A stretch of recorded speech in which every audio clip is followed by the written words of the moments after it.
मित्रों, यूरोप और अमेरिका का समाज जो है वो रखेलों केप में विश्वास करता है, पत्नियों में नहीं। यूरोप और अमेरिका में आपको शायद ही ऐसा कोई पुरुष या महिला मिले जिसकी एक शादी हुई हो, जिनका एक पुरुष से या एक स्त्री से संबंध रहा हो। और ये एक दो नहीं, हजारों साल की परंपरा है। उनके यहाँ आपने एक शब्द सुना होगा, लिव इन रिलेशनशिप। ये शब्द आजकल हमारे देश में भी नौ अभिजात्य वर्ग में चल रहा है। इसका मतलब होता है कि बिना शादी के पति पत्नी की तरह से रहना। तो उनके यहाँ मतलब यूरोप और अमेरिका में ये परंपरा आज भी चलती है। खुद प्लेटो एक यूरोपीय दार्शनिक का एक स्त्री से संबंध नहीं रहा। प्लेटो ने लिखा है कि मेरा 20-22 स्त्रियों से संबंध रहा है। अरस्तु भी यही कहता है, देकार्ते भी यही कहता है, और रूसो ने तो अपनी आत्मकथा में लिखा है कि एक स्त्री के साथ रहना ये तो कभी संभव ही नहीं हो सकता, इट्स हाईली इम्पॉसिबल। तो वहाँ एक पत्नी जैसा कुछ होता नहीं। और इन सभी महान दार्शनिकों का तो कहना है कि स्त्री में तो आत्मा ही नहीं होती,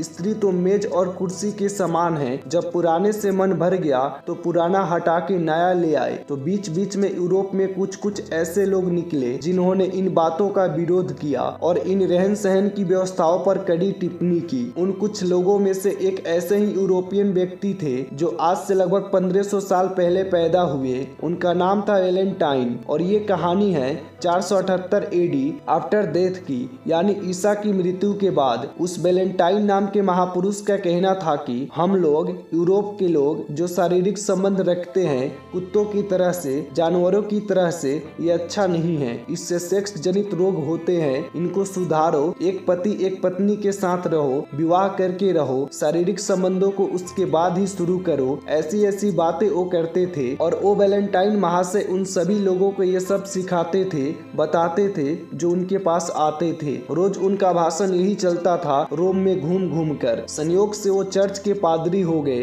तो चर्च में आने वाले हर व्यक्ति को यही बताते थे। तो लोग उनसे पूछते थे कि ये वायरस आप में कहां से घुस गया, ये तो हमारे यूरोप में कहीं नहीं है। तो वो कहते थे कि आजकल मैं भारतीय सभ्यता और दर्शन का अध्ययन कर रहा हूँ और मुझे लगता है कि वो परफेक्ट है और इसलिए मैं चाहता हूँ कि आप लोग इसे मानो। तो कुछ लोग उनकी बात को मानते थे। तो जो लोग उनकी बात को मानते थे उनकी शादियां वो चर्च में कराते थे। और एक दो नहीं, उन्होंने सैकड़ों शादियां करवाई थी। जिस समय वैलेंटाइन हुए उस समय रोम का राजा था क्लॉडियस। क्लॉडियस ने कहा कि ये जो आदमी है वैलेंटाइन, ये हमारे यूरोप की परंपरा को बिगाड़ रहा है। हम बिना शादी के रहने वाले लोग हैं, मौज मजे में डूबे रहने वाले लोग हैं, और ये शादियां करवाता फिर रहा है। ये तो अपसंस्कृति फैला रहा है, हमारी संस्कृति को नष्ट कर रहा है। तो क्लॉडियस ने आदेश दिया कि जाओ वैलेंटाइन को पकड़ के लाओ। तो उसके सैनिक वैलेंटाइन को पकड़ के ले आए। क्लॉडियस ने वैलेंटाइन से कहा कि ये तुम क्या गलत काम कर रहे हो, तुम अधर्म फैला रहे हो, अपसंस्कृति ला रहे हो। तो वैलेंटाइन ने कहा कि मुझे लगता है कि ये ठीक है। क्लॉडियस ने उसकी एक बात न सुनी और उसने वैलेंटाइन को फांसी की सजा दे दी। आरोप क्या था कि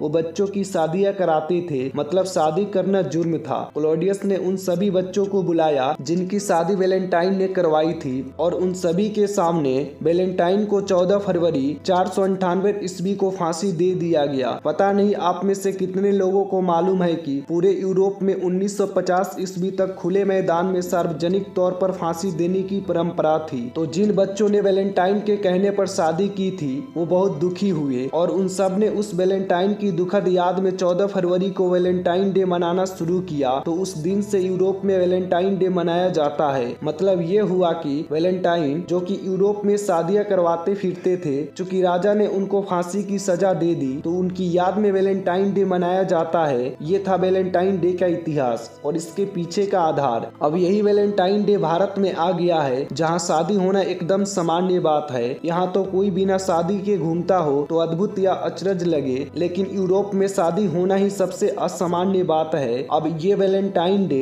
हमारे स्कूलों में, कॉलेजों में आ गया है और बड़े धूमधाम से मनाया जा रहा है। और हमारे यहाँ के लड़के लड़कियाँ बिना सोचे समझे एक दूसरे को वैलेंटाइन डे का कार्ड दे रहे हैं। और जो कार्ड होता है उसमें लिखा होता है would you be my Valentine, जिसका मतलब होता है कि आप मुझसे शादी करेंगे। मतलब तो किसी को मालूम होता नहीं है, वो समझते हैं कि जिससे हम प्यार करते हैं उन्हें ये कार्ड देना चाहिए। तो वे इसी कार्ड को अपने मम्मी पापा को भी दे देते हैं, दादा दादी को भी दे देते हैं, और एक दो नहीं 10-20 लोगों को यही कार्ड वो दे देते हैं। और इस धंधे में बड़ी बड़ी कंपनियां लग गई है, जिसको कार्ड बेचना है, जिनको गिफ्ट बेचना है, जिनको चॉकलेट बेचनी है, और टेलीविजन चैनल वालों ने इसका धुआंधार प्रचार कर दिया। ये सब लिखने के पीछे का उद्देश्य यही है कि नकल आप करे तो उसमें अकल भी लगा लिया करे। उनके यहाँ साधारणतया शादियां नहीं होती है, और जो शादी करते हैं वो वैलेंटाइन डे मनाते हैं, लेकिन हम भारत में क्यों? तो दोस्तों, ये रही वैलेंटाइन डे का इतिहास, जिसे जानने के बाद शायद आप वैलेंटाइन डे मनाना छोड़ दे। वीडियो में एंड तक बने रहने के लिए धन्यवाद।